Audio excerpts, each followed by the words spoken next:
It began as a single request, the kind you might laugh off as a misfired joke. Keep a log of when Leah's baby interrupts and when she's slacking, my manager told me, leaning across his desk with the casual cruelty of someone who thinks accountability is a private weapon. The laugh stuck in my throat. Hi, I'm Nora. I run client success at a boutique marketing firm downtown. Today, I'm sharing a true story that began at a keyboard and escalated into something much bigger. A moral crossroads, a manipulative boss, and a decision that forced me to choose between my comfort and a coworker's dignity. If you've ever been asked to do something that felt wrong but wasn't strictly illegal, you'll know the hollow, queasy feeling I mean. This is what happened after that call. Leah was the kind of colleague you wished you had on every account. Steady, outrageously punctual, and deceptively calm. She could hold a parent conference for an angry client, soothe a jittery new hire, and still whisper a joke so dry it landed like a wink. She took 12 weeks of FMLA after her son Jonah was born, a perfectly ordinary, humane break. And like most of us, she came back to a world that didn't pause while she was away. 2 days after her return, she told me over the coffee machine that she'd been moved from senior coordinator back to coordinator, an administrative reshuffle to make the structure more efficient, as Marlo, our director, called it. Leah laughed, the tight half laugh someone has when something hurts and they don't want to name it yet, and said, "It's fine. I'll show them I can handle it." She agreed to take additional client hours temporarily while the team adjusted. She never complained in a way that made you feel small. She only settled into the work. A week later, Marlo called me into his office. He sat behind his desk like he was about to make a small financial transaction with words. The office had glass walls that hid fewer things than you expected. The city light folded into the corner of his desk lamp and made his jawline hard. "Nora," he said, and I had the instinct that he was weighing every syllable for use. "We need to make sure Leah's performance is stable. Can you keep notes? Just track any slips, missed deadlines, errors, times her child interrupts on calls. Document it so HR has a record." I stared. It felt like someone asking me to carry a live coal in my hands. "You want me to?" "What exactly?" I said. "Just an objective log," he said, palms open as if offering me a cup. "She had FMLA. We need to make sure she's meeting the same baseline. If she isn't consistent, we need documentation. If the baby's disruptive, if it's affecting deliverables, log it. We can't have exceptions that weaken the team." It wasn't framed as a favor. It was framed as a job. It was framed as duty. But duty to whom? There are things you do because they're in your job description, and things you refuse because they violate the code you keep about who you are. I am not an angel, and I have never believed in uncomplicated heroism, but I have always carried a basic sense of professional decency. Do your work and treat colleagues like adults. Spying, even politely labeled as documenting, felt filthy. "Is this normal?" I asked, trying to keep my voice flat. Marlo smiled, the kind of practiced, managerial smile that flattens questions before they land. "We're not raising a flag yet. We're just verifying. You know how it is. We can't be accused of favoritism. I trust you. Just keep a diary. It'll be useful." He used the word diary. He used the word verify. He used the word trust. Those words were small tools he offered me to sow consent into my mouth. I told him no. I remember the exact way his face settled, a minor distaste, like someone who's asked for lemon in their tea and gotten a full lemon wedge. "Nora," he said softly, the voice you use when you want to remind someone of the difference between courage and career risk. "I'm asking you as a team lead. This is procedural. HR needs data. It's not about hunting. It's about fairness." I left the office knowing I would not carry out his request. I felt both pride and the small cold dread of someone who just refused something simple.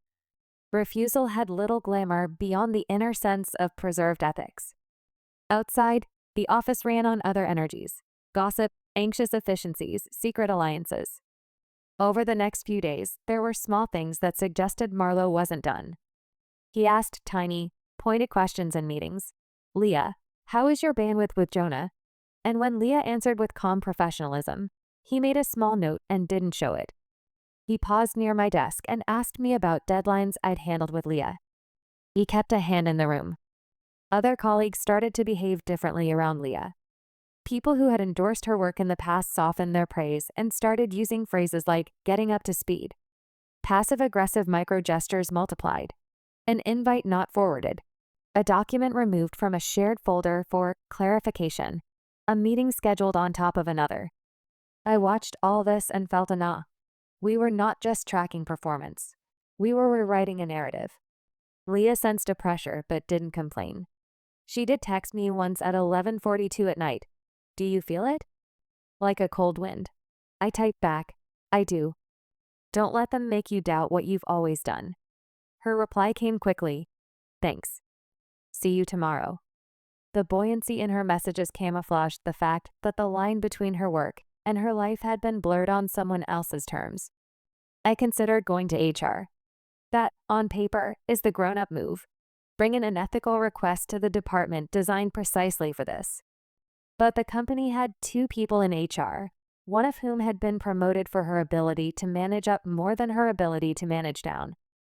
HR was small and friendly and implicated. What if Marlo denied asking? What if he or she told the story in a way that left me the villain, the disloyal colleague who refused help and therefore had a grudge? In a mid-sized firm like ours, reputations were fragile things. I had worked hard to build mine. So I stayed quiet, but quiet is not passive. Quiet is a position. I took to documenting, not Leah, but Marlo.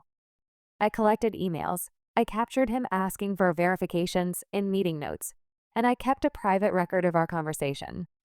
I also began, purposefully and carefully, to create a trace of my own where there had been none.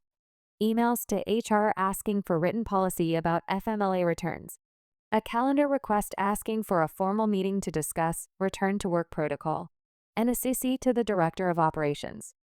I framed everything in protocol-laden language, hoping that a paper trail would protect me if the world tilted.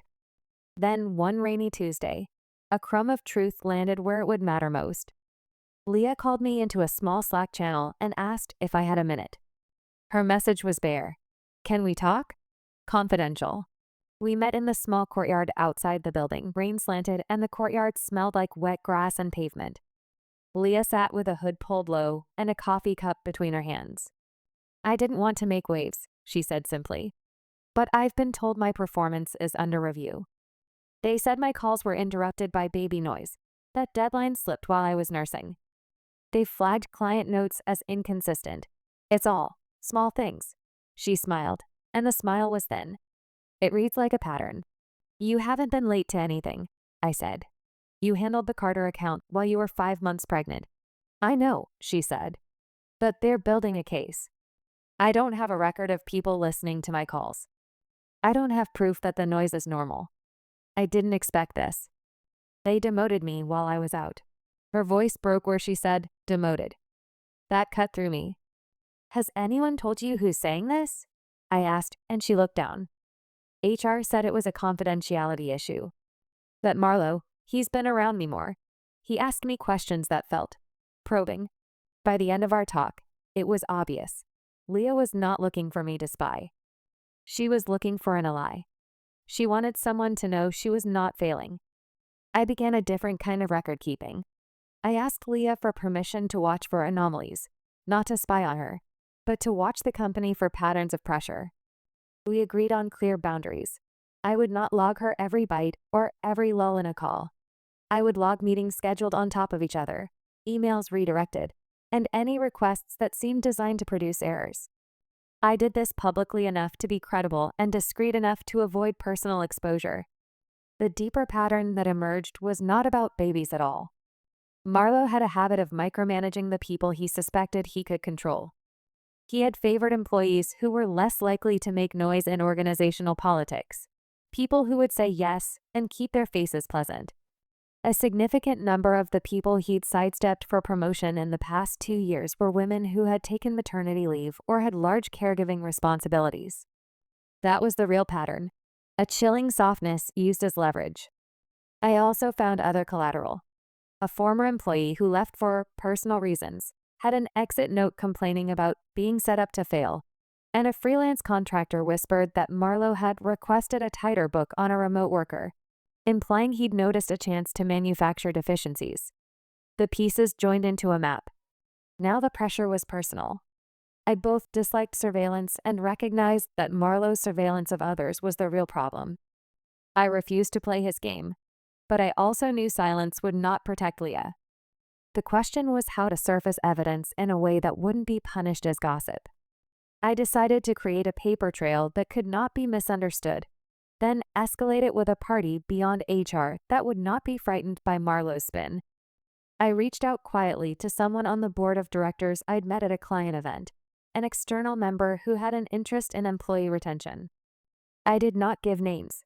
I described processes, not people. I emphasized the risk to the company, the legal exposure under employment law, and the ethical rot that could spread if management weaponized maternity. He asked me to put things in writing and to include supporting documents. I prepared. Marlowe was not stupid. He noticed when the office began to tighten around him. He saw the messages to HR, the calendar invite, and the shift of people toward quiet professionalism. He asked to meet with me on the Friday before the board meeting. His office smelled faintly of lemon cleaner and expensive cologne. "You're making trouble," he said, the accusation flat. "This company is small. People need to be loyal." "I'm being loyal to the team," I said. "I'm asking for clarity in policy so no one is unfairly targeted. That's all." He smiled like a man who had a card up his sleeve. "Loyalty includes understanding your role," he said. "Are you sure you're not sympathetic to her because you two socialize? I'd hate for your objectivity to be compromised." I did not rise to the bait. I recorded the meeting on my phone, a decision I considered and weighed in my head for a full minute.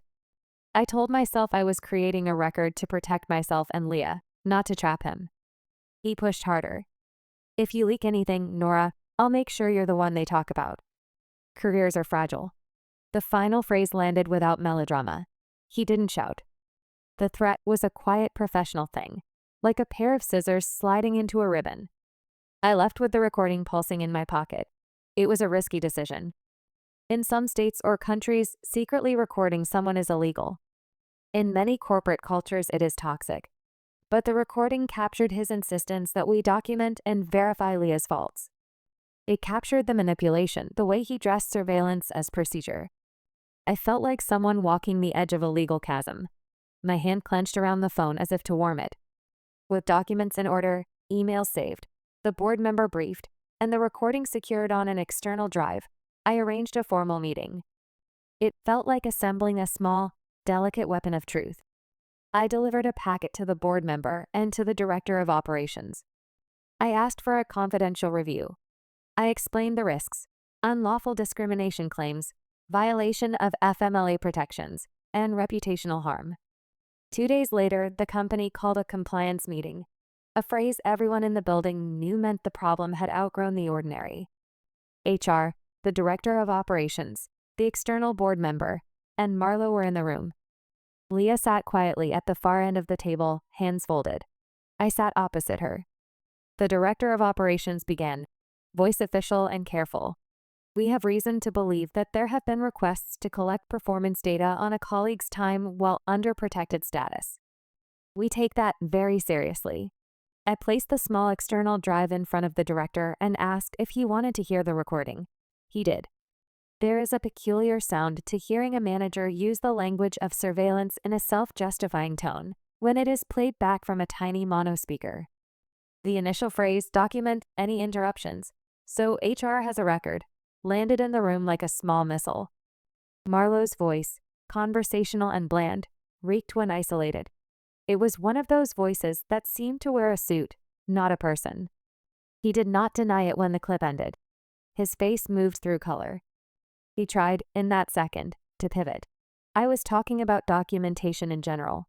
I meant it for all team members, but the recording had a way of resolving vagueness into fact." He attempted to spin. He said he had been worried about favoritism. He said he feared the team's output would dip. He said 1,000 plausible but evading things. But the board member, who had the luxury of distance, asked the hard questions. Were other employees tracked this way? Could Marlowe show written policy supporting his request? The answer was no. Human beings do odd math when confronted with their own behavior.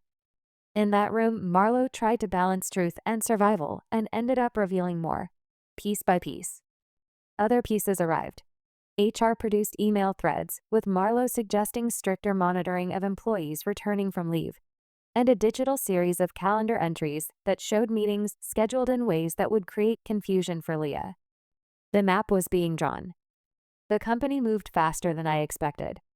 Marlowe was placed on administrative leave while an external review was conducted. The review concluded that his direction to document Leah's every move was discriminatory and a misuse of managerial authority. He would be required to attend management training and be subject to formal reprimand. His ability to manage promotions and disciplinary matters was suspended pending further action from a firm-wide policy committee. Was that justice? It was a constrained, practical justice. No dramatic firing, no trembling resignations. The board preferred remediation to spectacle, and the legal calculus favored behaviorally corrective measures that limited liability.